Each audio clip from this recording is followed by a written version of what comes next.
Beleza, pessoal? Meu nome é Tiago Carvalho. Bem-vindo ao seu canal Me Ajuda Medicina.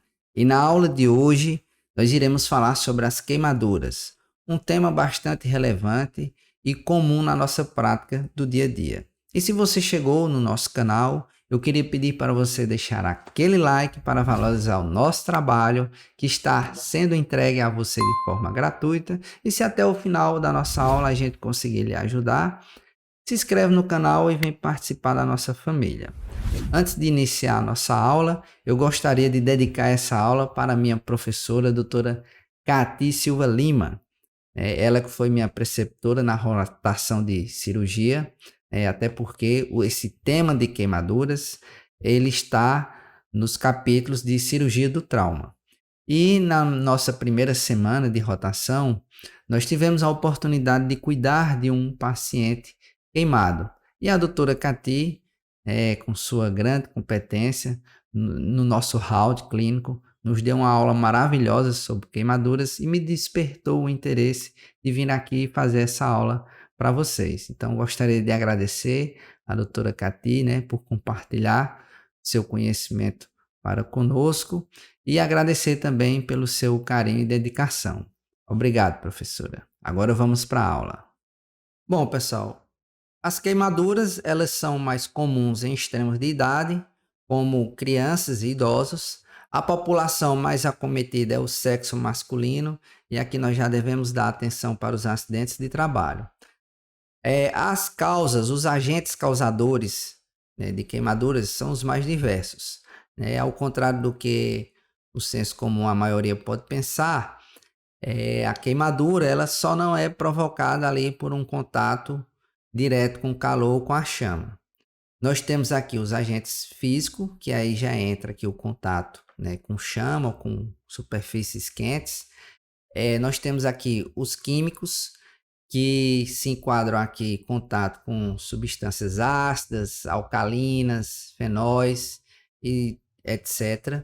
Nós temos também aqui a radiação e a eletricidade. A eletricidade ela é interessante porque no momento que a corrente elétrica ela vai passar por determinado tecido, a depender da resistência encontrada pela corrente elétrica, ela vai produzir maior ou menor calor daquela superfície. Então, a eletricidade acaba provocando queimadura por conta da resistência que ela encontra durante o momento que ela está passando pelos tecidos, aquecendo aquele tecido. Beleza, pessoal? Bom, nós podemos classificar as queimaduras em primeiro grau, segundo grau e terceiro grau. Essa classificação leva em consideração a profundidade da lesão, ou seja, o quanto de tecido que foi danificado. Nas queimaduras de primeiro grau, nós temos aí como característica, o comprometimento apenas da epiderme, apenas da camada superficial. O paciente ele vai apresentar dor, calor e eritema. Nós iremos identificar também uma descamação em poucos dias, não deixa cicatrizes e há pouca repercussão sistêmica. Nós iremos ver logo em seguida que queimaduras extensas, o paciente ele pode apresentar uma repercussão sistêmica, ou seja, nós vamos encontrar um desequilíbrio aí no nosso sistema cardiovascular, renal, respiratório. Nós iremos estudar mais adiante. Já na queimadura de segundo grau, nós vamos ter aí um comprometimento aí de toda a epiderme e parte da derme, podendo ser também ainda classificada essa queimadura de segundo grau em superficial ou profunda, a depender da sua extensão. Então, é uma lesão em que o paciente vai apresentar dor, eritema, vermelhidão, edema, inchaço, bolhas e ulcerações. As bolhas, pessoal, o termo mais correto de ser utilizado é flictena, não é bolhas, anota aí. Mas algo interessante na avaliação da queimadura de segundo grau é que sempre que estivermos diante de um paciente que apresentar bolhas, nós já podemos classificar como queimadura de segundo grau. Reptilização a partir dos anexos subcutâneos, isso é muito importante.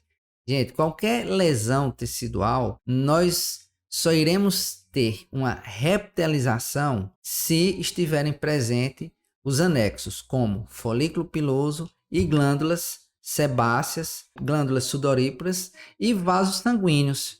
Porque os vasos sanguíneos, qual é a sua função? Levar oxigênio e nutrientes aos tecidos através da circulação. Então, caso os vasos sanguíneos tenham sido consumidos, praticamente fica impossível a ocorrência de uma reptilização, porque nós não vamos ter o aporte de oxigênio e nutrientes para aquele novo tecido que estaria sendo formado. Beleza, pessoal? Então, a cicatrização ela ocorre de 2 a 4 semanas, né, e pode deixar cicatriz. A cicatriz, que é um tecido fibroso que substitui toda aquela epiderme e derme que foi consumida naquele local. Beleza, pessoal? Terceiro grau, nós vamos ter aí o comprometimento de todas as camadas da pele.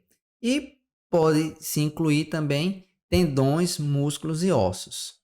É uma lesão indolor, porque o sistema nervoso ali, os nervos, eles foram consumidos. A lesão ela se apresenta com a coloração branca, marrom, que nós chamamos aqui de branca nacarada, e não há regeneração espontânea. Essa regeneração, esse cuidado com a lesão, ele deverá ser realizado através de enxerto. Enxerto esse que é a retirada de tecido sadio de uma região não lesada e colocada na região lesada.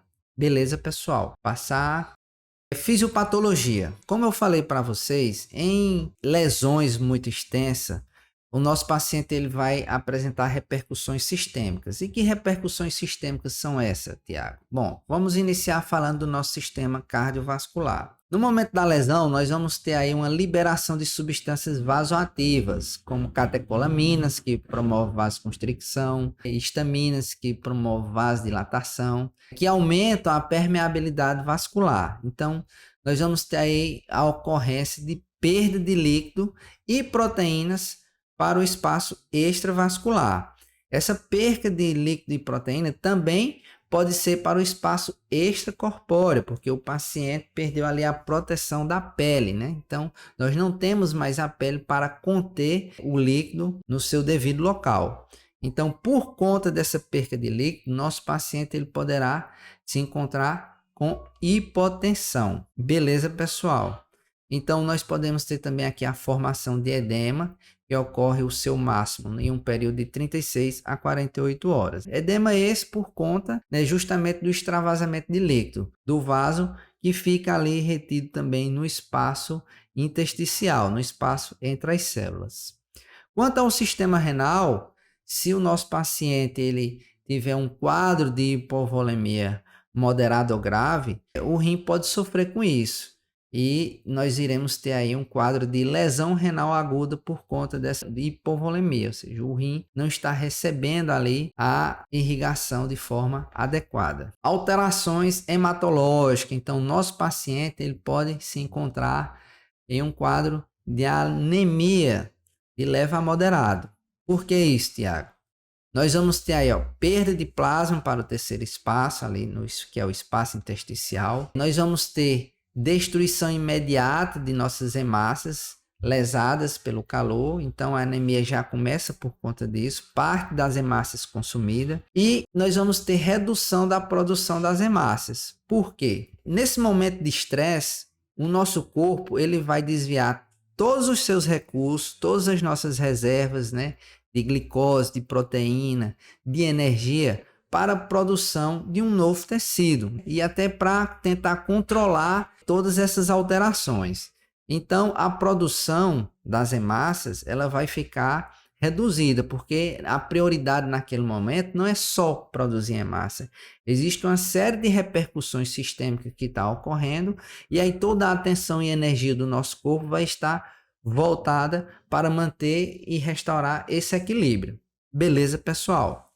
Então, alterações endócrinas, nós vamos ter aumento aí dos hormônios glucagon, cortisol e catecolaminas, que são hormônios catabólicos, e diminuição da insulina e do hormônio da tireoide, que são hormônios mais envolvidos no metabolismo anabólico.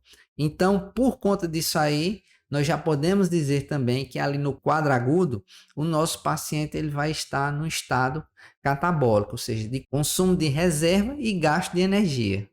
Sistema imunológico, nós vamos ter aí um comprometimento aí do nosso sistema imunológico. Por quê? Com a lesão nós vamos ter aí secreções de exudato e nesse exudato aí nós vamos ter aí fatores imunológicos que promovem depressão do nosso sistema imunológico.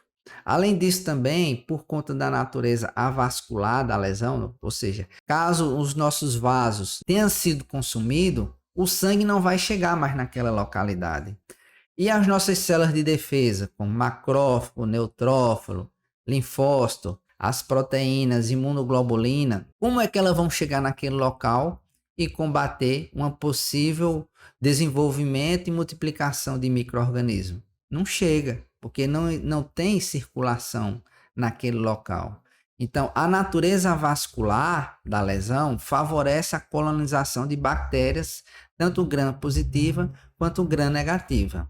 Deu para entender isso aí, pessoal? Alterações gastrointestinais. O nosso paciente, ele pode apresentar ilho paralítico, principalmente em pacientes que tiveram 25% ou mais de superfície corporal afetada. O retorno dessa função ocorre no terceiro ou quarto dia. Outro ponto também que nós devemos estar atento é para a famosa úlcera de Kurlen, que é uma lesão que ocorre a nível da mucosa gástrica e do duodenal por isquemia focal. Ou seja, isquemia focal por quê, Tiago? Gente, eu já falei, em queimaduras extensas, a circulação ela vai estar direcionada para as áreas de lesão, para poder levar, né, células de defesa e todo o suporte nutricional para aquela região. Então, a circulação ela vai estar desviada, provocando dessa forma isquemia a nível gástrico e duodenal. Então, é uma situação de estresse que pode levar à úlcera de Kurlen. E uma das grandes consequências da úlcera de Kurlen, caso realmente a situação se agrave a um extremo, é a produção da hemorragia digestiva alta. Bom, pessoal, então nós iremos classificar o nosso paciente como politraumatizado, né? Como eu já falei, esse tema de queimaduras está nos capítulos de cirurgia do trauma. Então, nós devemos avaliar o nosso paciente seguindo o ABCDE, onde o A nós iremos avaliar via aérea, a perfusão da via aérea. No B, nós iremos observar a respiração desse paciente, se está ocorrendo de forma adequada.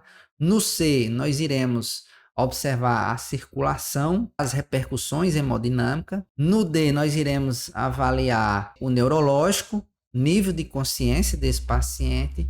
E no E, nós iremos realizar uma exposição do nosso paciente, onde nós iremos, retirar, a roupa do nosso paciente para avaliação de outras lesões que ficaram. O E é por último, até porque de início nós devemos nos preocupar primeiramente com a respiração e circulação. Beleza, pessoal?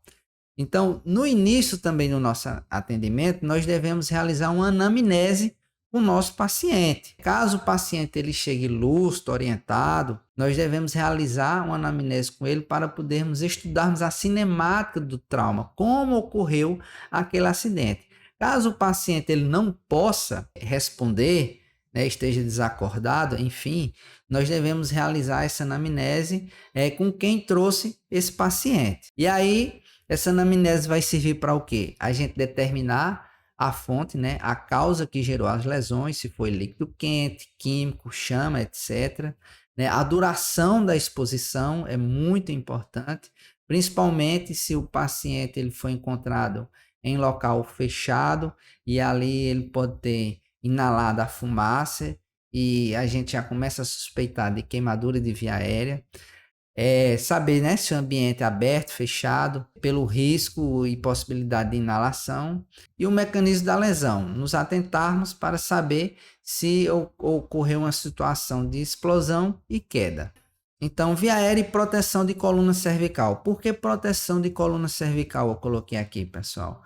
Como a gente acabou de falar, se o trauma tiver ocorrido em uma situação de explosão ou queda, o nosso paciente pode ter lesão de coluna cervical. E aí nós devemos colocar um colar cervical para proteger a sua coluna cervical. Muito importante também na avaliação da via aérea, a princípio nós iremos ver a permeabilidade dessa via aérea. Caso esteja pérvia, nós devemos nos atentar para os sinais de queimaduras de via aérea. E que sinais são esses, Tiago? Então, pacientes que apresentam edema de face, estridor, roncos, queimadura de vibríceas, que são esses pelinhos que nós temos no nariz, ou escarro carbonáceo, paciente que está tossindo e está com a secreção de fuligem, a secreção de aspecto enegrecido, isso é indicativo de que a via aérea ela foi lesionada, ela foi queimada.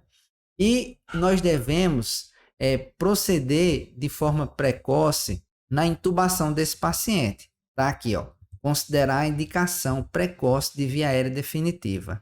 Em caso de queimadura de via aérea, é quase certeza de que a via aérea superior desse paciente vai ficar edemaciada, ela vai ficar inchada ali. E aí, para a realização da intubação, ficará praticamente impossível. E aí nós devemos realizar o quê? Uma traqueostomia. Então, para evitar a realização da traqueostomia, nós devemos proceder de forma precoce na intubação desse paciente, antes que sua via aérea superior se feche.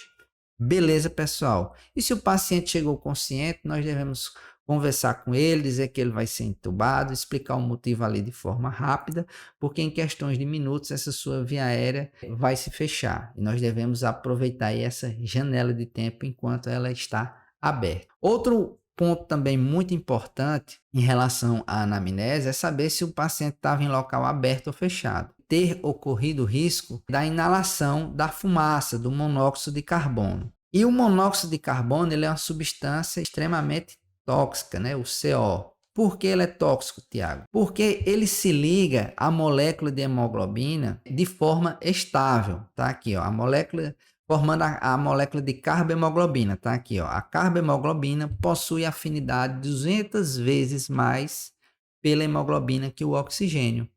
Então, essa ligação estável impede que o oxigênio se ligue na molécula de hemoglobina. Dessa forma, a molécula de hemoglobina fica impedida de levar oxigênio até os tecidos. Então, essa é uma situação muito grave em que o paciente ele pode morrer não por conta das lesões da queimadura a nível de pele, mas por asfixia, por falta de oxigênio nos tecidos. O seu sangue está com a saturação boa de oxigênio, mas esse oxigênio não está ligado na molécula de hemoglobina para ser levado até os tecidos. E aí o tratamento nessa situação é fornecer oxigênio a 100%. Dessa forma, nós vamos estar saturando o sangue de oxigênio e vamos estar forçando a saída do monóxido de carbono da hemoglobina. Bem, a inalação, né, de substâncias tóxicas poderá promover uma pneumonite química e aí o paciente ele já vai entrar no quadro de SARA, que é a síndrome da angústia respiratória no adulto. É uma síndrome em que o paciente ele vai apresentar ali um pulmão inflamado, fechamento de bronquíolos e atelectasia. Então, existe aí um tratamento já específico para a questão da pneumonite química. Ela é diagnosticada através da broncoscopia, né, que é um exame de imagem, que o examinador ele vai poder observar aquele pulmão inflamado, às vezes é enegrecido, né, com a presença de corpos estranhos, mas também nós temos a radiografia de tórax, que costuma apresentar infiltrado intersticial nas primeiras 24 e 48 horas. Dentre os tratamentos está, né, a ventilação mecânica com fornecimento de um fluxo inspiratório de oxigênio maior que 50%. E a limpeza frequente com aspiração das vias aéreas, né? Na tentativa de limpar aquele pulmão, de retirar aquela sujidade, aquela secreção com fuligem. Em queimaduras circulares de tórax, nós podemos observar a retração cutânea do tecido e essa retração ela vai restringir a expansão torácica. Como a pele foi consumida, então nós temos ali um tecido inelástico que não irá permitir a essa expansão na expiração do tórax. Quando a gente realiza a expiração, nós temos aqui a expansão torácica. Mas em queimaduras circulares de tórax e também de região cervical, nós vamos ter uma retração do tecido, que impede essa expansão. E uma das formas de tratar isso aí é a realização da escarotomia, que são incisões em forma de H que nós iremos realizar na lesão. Beleza, pessoal? Superfície corporal queimada. O slide seguinte nós iremos falar ali da circulação, né, da reposição volêmica. E essa reposição volêmica leva em consideração, existe uma fórmula, e ela leva em consideração a superfície corporal queimada. E aí nós devemos entender, né, de como devemos, né, calcular a área queimada, a área acometida. Existem 3 formas, né? A primeira dela, que se chama popularmente de regra dos 9 ou de Wallace. A regra dos 9, ela atribui o valor 9 para cada área do nosso corpo. Como, Tiago? Bom, a cabeça, caso toda a cabeça tenha sido queimada, nós iremos colocar como 9%. Mas se apenas a parte anterior foi acometida, fica em 4,5%. A parte posterior, 4,5%. A cabeça toda, 9%. A região do tronco, né, e aí entra aí tórax e abdômen, toda ela corresponde a 18%. Se for metade, fica 9% para o tórax e 9% para a região abdominal. A parte posterior das costas também da mesma forma, né, toda ela é 18%. Os braços correspondem a 9%, mas se for só a porção posterior, 4,5%. Porção anterior, 4,5%. E os membros inferiores, cada um deles, se for todo acometido, levará 18%. Mas se for só a região anterior, 9%, só a região posterior, mais 9%. A região genital corresponde a 1%. Mas aí você pergunta, Tiago, mas se o paciente apresentar lesão apenas de pontos focais, não tiver queimaduras extensas, então aí nós podemos utilizar a regra da palma da mão, onde a palma de nossa mão corresponde a 1%. Então a gente vai lá, faz a medição com a palma da mão e para cada local que corresponder a uma palma de nossa mão, nós iremos contabilizar como 1%. Existe também a regra de Lund-Browder. Ela é mais fidedigna, mas eu não trouxe ela para vocês porque é algo mais específico e utilizado em unidades de queimados. Bom, pessoal, agora nós iremos falar sobre hidratação, um tópico muito importante sobre o nosso assunto. Por quê? Como nós falamos lá na fisiopatologia, né? Pacientes que apresentam queimaduras de 2º e 3º grau extensa, certeza que eles irão apresentar um quadro de hipotensão. E essa hipotensão, ela vai ser tratada a partir da hidratação que nós iremos fornecer para esse paciente. Então, para hidratarmos esse paciente, nós realizamos um cálculo. Existe uma fórmula e nós chamamos de fórmula de Parkland. Nessa fórmula, ela leva em consideração a superfície corporal queimada. E a superfície corporal queimada, nós iremos levar em consideração lesões de 2º e 3º grau. A de 1º grau não, porque não existe aí uma perca de líquido significativa. Usa como solução cristalóides, principalmente o Ringer lactato. A recomendação, né, de hidratação, ela deve ser feita com Ringer lactato, a princípio, né? Se não tiver, faz soro fisiológico também, mas o ideal é que se faça com Ringer. Então, a formulazinha é essa daqui. Hidratação igual 2 a 4 ml vezes o peso corporal vezes a superfície corporal queimada. O valor encontrado desse cálculo, ele deve ser infundido em 24 horas. Mas tem um porém aqui. Vamos supor que nós encontramos um valor genérico aqui, de 6 litros. Então, a primeira metade, no caso 3 litros,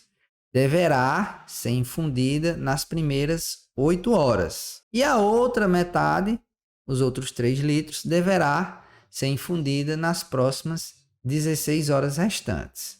Beleza, pessoal? Então, a primeira metade em 8 horas e a segunda metade nas 16 horas restantes. Outro ponto importante aqui que eu tenho que citar é esse aqui, ó, marcar o tempo a partir do momento da queimadura. Como assim, Tiago? Vamos supor que o paciente ele sofreu um acidente 4 horas da tarde, mas por N motivo ele só veio chegar no serviço 6 horas da tarde. Então, já se passaram aí 2 horas do momento do ocorrido. Dessa forma, essa metade que você vai infundir, você deve correr em 6 horas e não mais utilizar 8 horas. Deu para entender, pessoal? Porque nós devemos marcar esse tempo de 8 horas, contabilizar a partir do momento do acidente, lá da queimadura. Deu para entender? Se não deu, fala comigo lá no Instagram. Observações. Vamos falar aqui sobre quantos ml, quanto de valor fixo nós iremos colocar aqui na nossa continha. Se 2, 3 ou 4 ml. Na 10ª edição do ATLS, que é o grupo que toma conta aí dessa parte do tratamento de queimados, também, ele fez uma recomendação, dizendo que nós iremos utilizar o valor de 2 para pessoas com 14 anos ou mais, nós iremos colocar 3 ml para menores de 14 anos ou menores de 30 quilos, e nós iremos utilizar 4 ml para queimaduras elétricas. Beleza, pessoal? Porque aqui na fórmula nós vemos que nós podemos utilizar, né, de 2 a 4 ml. Mas aí a recomendação, né, se vamos utilizar 2, 3 ou 4 ml, é essa daqui, segundo o ATLS, da 10ª edição. E juntamente com a hidratação desse paciente, nós devemos nos atentar para o débito urinário. Então, é um paciente que ele deve ser sondado e nós devemos monitorar de hora em hora como está esse débito urinário do nosso paciente, para identificarmos de forma precoce o início de uma lesão renal aguda que porventura possa estar acontecendo. E aí o débito urinário normal, ele é de 0,5 a 1 ml quilo-hora.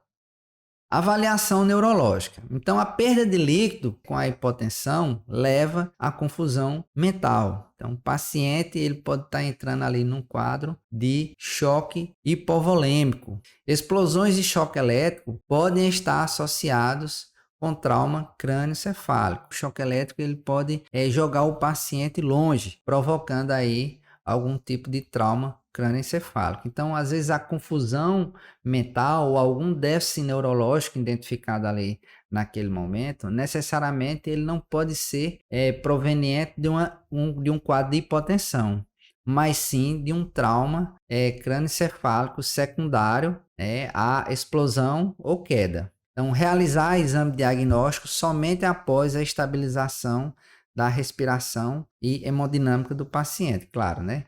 E respiração e circulação fazem parte aí dos sinais vitais e devem ser controlados porque o seu desequilíbrio são ameaçadores. Para concluir essa avaliação neurológica, nós devemos aqui realizar a escala de coma de Glasgow. Então, exposição e prevenção da hipotermia. Na exposição do paciente, depois de termos avaliado o A, o B, o C e o D, nós iremos realizar a exposição, que é a remoção de roupas, né, agentes químicos que possam estar ainda em contato com a pele daquele paciente, solos e etc. Realizar uma irrigação do local com água e soro para promover a limpeza, mas caso objetos, resíduos estejam aderido ou mesmo à própria roupa do paciente, nós não devemos realizar essa remoção ali no atendimento inicial.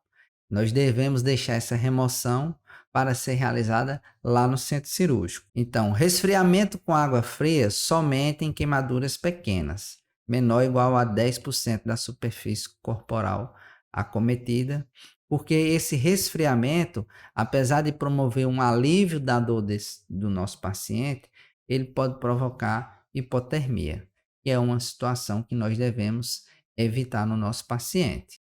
Tratamento geral. Então, na lesão, nós devemos ali promover a limpeza da lesão, e nós podemos aplicar um antibiótico tópico, que no caso, como primeira opção, nós temos aí a sulfadiazida de prata e como segunda opção o acetato de mafenida. O antibiótico profilático sistêmico, endovenoso ou de uso oral, não é recomendado devido ao risco de resistência vascular. Nós só iremos utilizar um antibiótico de forma sistêmica quando nós tivermos aí uma infecção comprovada. E um antibiótico de escolha recomendado é a oxacilina. Um dos cuidados que é realizado com a lesão é a excisão e a enxertia de pele, Cuidado esse que é realizado no centro cirúrgico, onde se realiza a ressecção das escaras, daquele tecido morto, necrótico, e realizada a cobertura cutânea com tecido saudável. O limite da ressecção é de 10 a 20% da superfície corporal queimada, e a ressecção ela é realizada até encontrar tecido viável ou a face muscular. É só um adendo aqui, mas que esse tópico aqui é mais para o pessoal da cirurgia propriamente dito. Como medida geral ainda, nós devemos realizar a analgesia desse paciente. Nós podemos utilizar a dipirona na dose de 1 grama de 6 em 6 horas. A morfina também nós podemos utilizar, mas a sua dose fica a critério médico. E observando a resposta desse paciente. Devemos utilizar aí um protetor gástrico para poder prevenir a úlcera de Curlin. Como cuidados gerais, nós devemos manter nosso paciente aquecido e seco. Podemos utilizar aí uma manta térmica para a realização desse aquecimento. É muito importante colocarmos uma sonda vesical de demora nesse paciente para avaliar o débito urinário, como eu já falei. A vacinação antitetânica é necessário, caso o paciente não esteja com seu cartão de vacina atualizado. E sempre observarmos aqui, pessoal, perfusão de extremidade. Eu também não comentei, mas a lesão ela é coberta, ali com compressas estéreis. Nós protegemos ali aquela lesão, nós enfaixamos ali o paciente para que ele fique protegido, até porque a pele, como uma de suas principais funções, é a de proteção, impedindo que micro-organismos estranhos tenham acesso, que invadam o nosso corpo. Então, por conta dessa barreira rompida, nós enfaixamos, realizamos ali aquele curativo no paciente para impedir o contato desses micro-organismos externos com o nosso corpo. Então, só que aqui, perfusão de extremidades. É importante que a gente possa ali deixar ali os dedinhos do paciente ali expostos para que a gente possa, através dele, avaliar a perfusão desse nosso paciente. Beleza, pessoal? Outro ponto muito importante no tratamento desse paciente é a nutrição. Como eu falei, no quadro agudo, esse paciente ele se encontra num quadro de catabolismo, onde todas as suas reservas estão sendo consumidas. Depois ele vai iniciar um quadro de anabolismo para produzir os elementos necessários para a restauração daquele tecido lesado. A nutrição é muito importante. Então, de início, nosso paciente tem um grande gasto energético por conta da resposta hipermetabólica. E nós devemos fornecer a ele uma dieta hipercalórica, principalmente à base de proteínas, que é o substrato para a produção de outras proteínas que o nosso corpo irá precisar. Então, a ingesta proteica recomendada, ela é de 2,5 a 3 gramas quilo dia. Existe aqui uma fórmula também, que aqui já fica a cargo do serviço de nutrição, para poder mensurar a quantidade de quilocalorias que esse paciente deverá receber. Então, eu quero chamar a atenção aqui, até 20% dos pacientes eles podem desenvolver o ilho paralítico, principalmente aqueles pacientes que tiveram mais de 25% de área queimada. E nós devemos passar uma sonda nasogástrica nesse paciente e a utilização do protetor gástrico como para prevenir o desenvolvimento da úlcera de Curlin.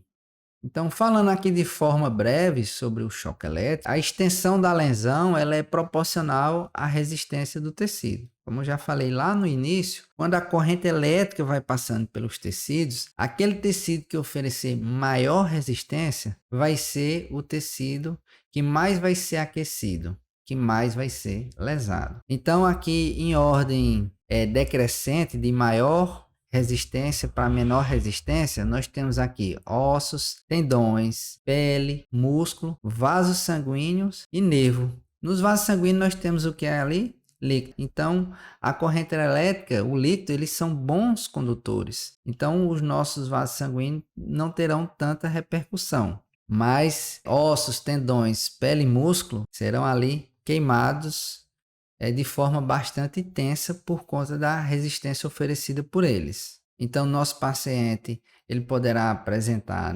lesão, destruição do tecido muscular com liberação de mioglobina tóxica para os rins, podendo gerar um quadro aí de nefrotoxicidade. Nós devemos realizar aí uma hidratação vigorosa do paciente.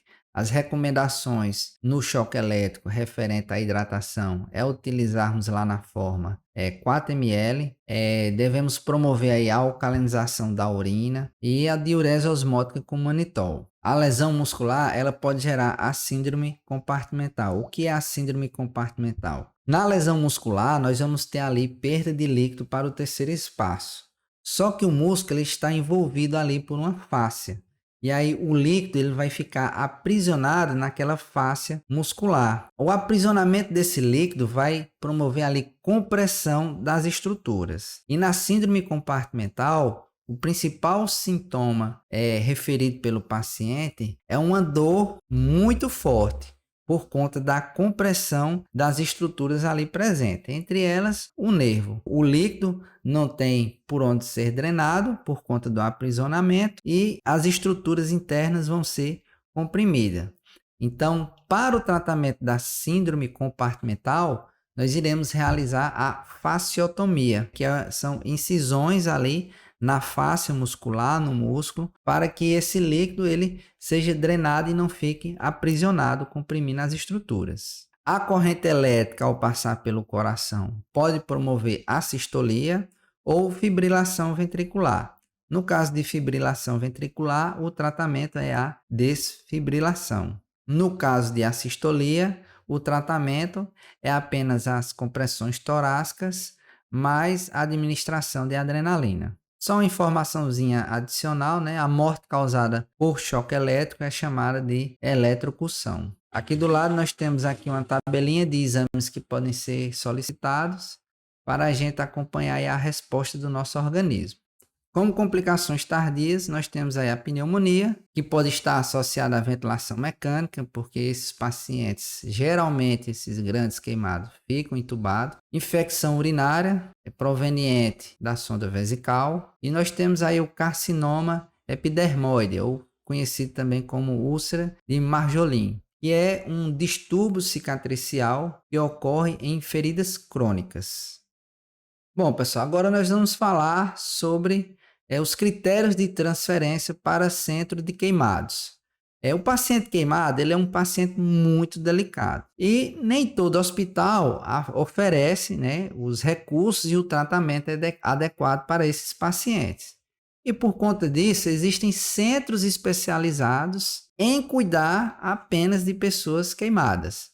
E aí os critérios de transferência, quando é que eu transfiro o meu paciente para um centro especializado, quando é que eu cuido dele na minha unidade. Queimaduras de segundo e terceiro grau, maiores que 10% da superfície corporal queimada, devem ser transferidos. Queimaduras de segundo grau, com lesões funcionais, ou na face, mão, pés, na genitália, no períneo ou nas articulações maiores.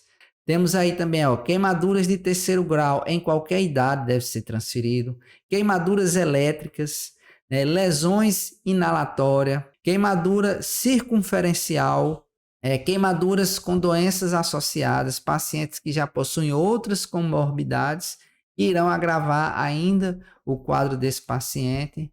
Qualquer queimadura associada a trauma, onde ocorreu fratura.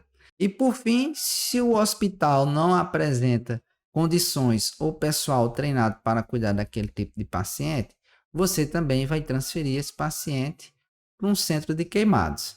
Beleza, pessoal? A nossa aula chega no fim. Se eu conseguir lhe ajudar até aqui, se inscreve no canal, vem participar da nossa família, deixa aquele comentário. Agora eu entender. Se ficou dúvida, vem conversar comigo no Instagram do canal. Beleza, pessoal? E lembre-se, nem só de pão viverá o homem, mas também de muito estudo. Deus abençoe a todos e até o nosso próximo encontro.